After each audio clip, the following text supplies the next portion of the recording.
caros alunos, estamos retornando à nossa disciplina Serviço de Orientação e Uso da Informação.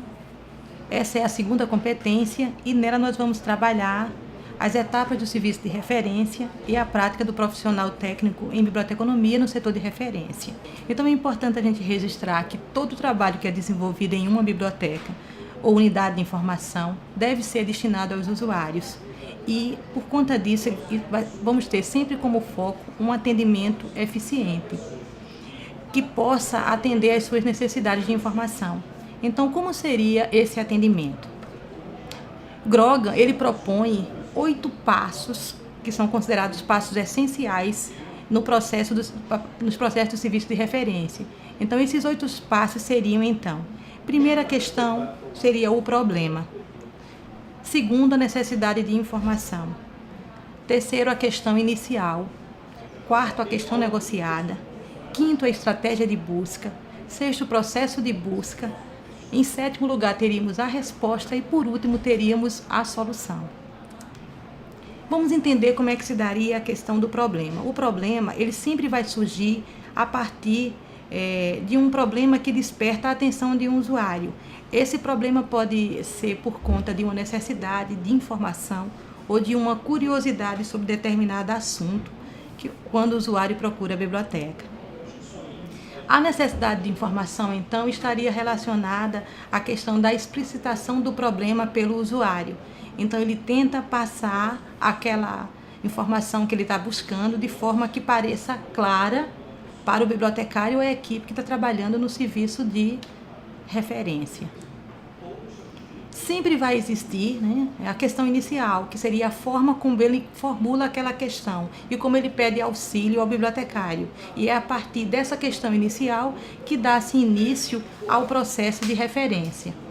A partir da questão inicial, então, surge a questão negociada. É o momento em que o bibliotecário vai solicitar esclarecimentos sobre a questão inicial para atender satisfatoriamente a necessidade do usuário. Como se daria isso? Muitas vezes o usuário traz na sua questão inicial dúvidas sobre determinado assunto e é preciso que seja negociado a forma de buscar aquele assunto, as palavras que ele está utilizando, as estratégias que ele está utilizando para localizar aquele tema desejado. Assim vai se dar então a estratégia de busca. Então, nesse momento, o bibliotecário analisa minuciosamente a questão. Depois ele vai identificar os conceitos e as relações entre aqueles termos ou palavras, vai traduzir tudo aquilo em um enunciado de busca e a partir daí ele vai escolher os caminhos de acesso às fontes. Dá-se então o processo de busca e a partir daí é preciso que se estabeleça estratégias flexíveis que comportem mudança de curso para otimizar a busca. Essas estratégias dizem respeito às fontes que serão utilizadas e a forma como aquele assunto será tratado ou nas bases de dados ou nas fontes de informação que forem disponíveis naquele momento. Por fim, o bibliotecário nesse processo encontraria junto com o usuário a resposta para aquela questão inicial, para aquela questão que foi buscada. Só que nem sempre essa resposta encontrada significa o fim do processo. De repente, aquela resposta pode não ser a resposta esperada. E aí, então, o que fazer? Seria preciso, então, retornar e dar-se início a um novo ciclo de busca. Ou seja, se houver a solução para aquela questão, os dois avaliam, bibliotecário e usuário, avaliam se o resultado obtido é suficiente para finalizar aquele processo. Caso não seja, então tudo seria reiniciado novamente, desde a questão inicial, desde a negociação, desde o processo de busca. Enfim, é todo um processo que precisa ser feito com muita clareza. Então é bastante importante que as equipes que trabalham na área de referência, na área de atendimento, que fazem esse contato inicial com os usuários, possam estar sempre atualizadas quanto às fontes de informação, quanto aos processos de busca, quanto aos assuntos, temáticas atuais, enfim, é preciso uma atualização, uma educação continuada, constante. Essa imagem que vocês estão vendo, ela foi proposta por Almeida Júnior em 99, em um trabalho em uma dissertação de mestrado, onde ele faz um trajeto do serviço de referência e informação. Então, nesse trajeto, a gente pode até associar um pouco isso aos 8 passos, no sentido que, primeiro, nós temos um usuário que faz a demanda, né, pelo serviço de informação, e quando ele faz essa demanda, ele utiliza para isso uma linguagem natural, a forma como ele se expressa ou ele conhece aquele assunto. Então, é preciso que, nesse momento, o bibliotecário faça uma análise daquele assunto, daquela forma como ele está buscando, né, aquela informação, e, a partir dali, traduza isso para uma linguagem documentária. Então, de que forma aquele assunto estaria expresso nas bases de dados? De que forma aqueles assuntos estariam expressos nas fontes de informação? E, a partir daí, iria para os produtos documentários. O que é que existe nas bases de dados que daria como retorno para o usuário aquela informação que ele precisa? Mas a gente tem no serviço de referência, em alguns momentos, questões de referência que são consideradas simples, questões factuais, que rapidamente você responderia. Seriam questões relativas a fatos, acontecimentos, definições. Elas são simples e diretas e podem ser respondidas rapidamente, mediante buscas bibliográficas dentro da própria biblioteca. Então, de repente, alguém está buscando o aniversário de uma cidade, ou o nome de um poeta, ou de um escritor. Então, de repente, você pode pegar as biografias, ou as enciclopédias, ou obras de referência, ou você poderia fazer uma pesquisa no site de busca, ou contactar pessoas, ou de repente obras que no próprio ambiente físico você resolveria aquela questão. Então, isso é considerado uma questão simples. Mas existem as questões mais complexas, que são questões que muitas vezes você vai ter que recorrer a fontes que não estão disponíveis naquele momento. A gente poderia ilustrar isso trazendo um exemplo. Vamos tentar mostrar para vocês de uma forma mais simples como se daria isso. Um usuário, vamos imaginar, que ele está buscando uma informação sobre a capacidade de um transporte de carga. É assim que ele busca essa informação, é assim que ele expressa essa informação. Isso seria, então, o problema que ele tem. Ele quer saber qual a capacidade de um transporte de carga. Então, no segundo momento, ele tem a questão da busca do transporte de carga como o seu problema, mas as informações que ele necessita, a necessidade de informação dele é uma necessidade de pesquisa. Uma necessidade não só da curiosidade, mas ele tem uma pesquisa para desenvolver sobre aquele assunto. Então, nesse momento, essa seria a questão inicial. Foi assim que ele buscou o transporte de carga. Qual o papel do bibliotecário ou do profissional que trabalha no setor de referência nesse momento?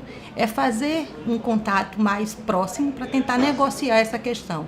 Sim, é transporte de carga, mas que tipo de carga? É carga fluvial? É carga marítima? Que tipo de transporte? Então, de repente, você consegue, nessa conversa, identificar que é um transporte de carga marítima. Sim, mas a capacidade, quer se avaliar a capacidade de transporte de carga, por quê? Aí você consegue identificar, conversando, né, que a pesquisa vai se dar sobre a capacidade de transporte de carga turística em um ambiente específico. Especificamente, vamos ilustrar colocando que a gente vai tentar trabalhar com as piscinas naturais que existem em Porto de Galinhas. Então, o objeto de pesquisa seria descobrir se o transporte de carga existente é capaz de dar conta daquele ambiente sem causar um impacto no meio ambiente. Então, aí você já tem outras ferramentas, outras expressões de buscas que já não são tão simples. Você vai ter que tentar fazer certos cruzamentos. A pessoa precisa da informação sobre transporte de carga, transporte de carga marítima, mas transportando turistas para um local onde tem que ser preservado o meio ambiente e aquele transporte não causasse um impacto naquela área. Então, você teria que fazer outras associações, né, montar, então, uma estratégia de busca utilizando essas palavras que seriam consideradas palavras-chave, e aí você iniciaria esse processo de busca. E como se daria início a esse processo?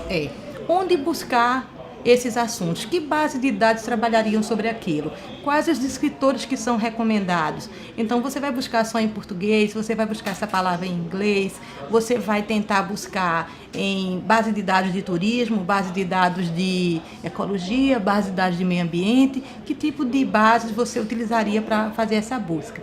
Enfim, feito o processo de busca, você iria recuperar documentos ou assuntos sobre esse tema de busca. Agora, o que você recuperou? É em texto completo? É só resumo? Isso responde à necessidade do usuário? Se responde, a resposta foi satisfatória? Se foi, você conseguiu achar a solução para aquele problema inicial.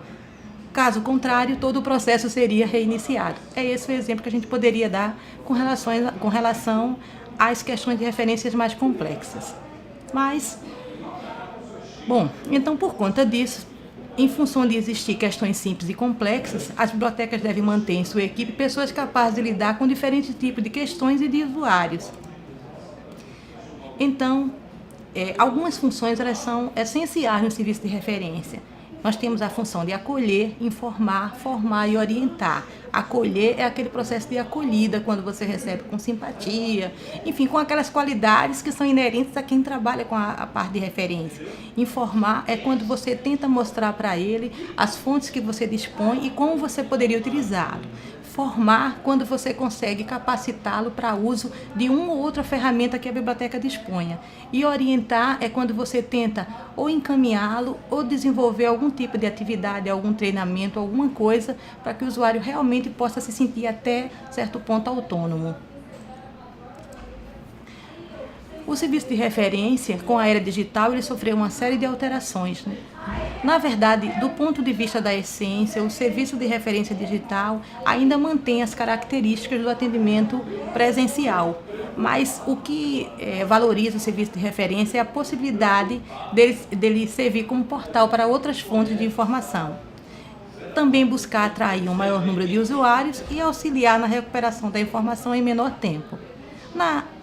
Os serviços de referência na era digital mais comuns são os catálogos online das bibliotecas, onde você pode realizar suas pesquisas por assunto, autor, enfim. Os serviços informatizados, como seria o serviço de empréstimo, a renovação, a possibilidade de você fazer a reserva de casa, sem ter que se deslocar para o ambiente da própria biblioteca. Os sites dinâmicos, como as homepages, que oferecem informações sobre as bibliotecas. As redes sociais, que funcionam hoje como uma forma de você manter um contato mais próximo com o usuário, as coleções especiais digitalizadas, sejam obras raras, enfim, obras que você não teria acesso. E hoje, graças ao serviço de referência nessa era, você consegue já ter acesso a essas coleções. Os serviços de acesso a bases de dados, né? Existem muitas bases de dados de acesso gratuito que você consegue baixar documentos, enfim, fazer pesquisas. O serviço de comutação, que é um serviço antigo, mas que ainda continua cumprindo o seu papel, que é você buscar documentos em outras bibliotecas, quando não no país, ou até mesmo no exterior, quando esse documento não existe na versão ainda eletrônica. E o Serviço de Disseminação Interativa da Informação, que é o DSI, que é o assunto que nós veremos na nossa próxima competência. Aqui as referências que nós utilizamos, enfim, todo esse material vocês poderão acompanhar melhor no caderno de serviço e orientação de uso da informação. Nós trabalhamos a competência 2 e se vocês tiverem dúvidas, quiserem tratar mais um pouco sobre esse assunto, vocês podem discutir isso nos nossos fóruns e entrar em contato conosco para que a gente possa auxiliar, né, estar auxiliando vocês e tirando essas dúvidas. Enfim, estaríamos fazendo todo aquele processo entre o problema e a solução.